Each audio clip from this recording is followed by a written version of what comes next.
Guys, இன்றைக்கி நம்ம வந்து சுவையான மட்டன் சூப் செய்கிறது எப்படின்னு பார்ப்போம். தேவையான பொருள் மட்டன் எடுத்துக்கிறோம்.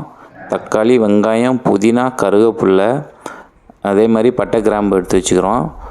அப்போ ஜீரகம், இஞ்சி, பூண்டு, பச்சை மிளகாய், மிளகு எல்லாம் இடித்து வச்சுக்கிறோம். ஸ்டவ்வை ஆன் பண்ணி கடாயை எடுத்து வச்சு எண்ணெயை ஊற்றிக்கிடுவோம். எண்ணெய் காஞ்சதுக்கப்புறம் நம்ம சீரகம், சோம்பு போட்டு அதில் பட்டை, கிராம்பை ஆட் பண்ணிக்கிறோம். அப்புறம் நறுக்கி வச்சுருந்த வெங்காயத்தை சேர்த்துக்கலாம். வெங்காயம் பொன்னிறமாக வந்ததுக்கப்புறம் அதில் இருக்கிற தக்காளியை சேர்த்துக்கிடலாம்.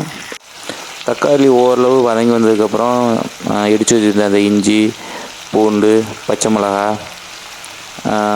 இடித்து வச்சுருக்கிறத அப்படியே நம்ம இதில் சேர்த்து அதை கிண்டிக்கலாம். அதுக்கப்புறம் நம்ம கருவேப்பிலை போட்டுக்கலாம். அதுக்கப்புறம் மஞ்சப்பொடி, இடித்து வச்சுருந்த ஜீரகத்தூள் அதெல்லாம் ஆட் பண்ணிவிட்டு கிண்டிட்டு, அதுக்கப்புறம் நம்ம கழுவி வச்சுருந்த அந்த மட்டன் எடுத்து அதையும் போட்டு நல்லா கிண்டிக்கலாம். கிண்டினதுக்கப்புறம் தேவையான அளவு உப்பும் அதில் அப்படியே சேர்த்துக்கோங்க. வதக்கின கறி அப்புறம் தேவையான தண்ணியை விட்டு நம்ம குக்கரில் நல்லா வேக வச்சிடலாம். இப்போ பாருங்கள், சுவையான மட்டன் சூப் ரெடி ஆகிடுச்சு.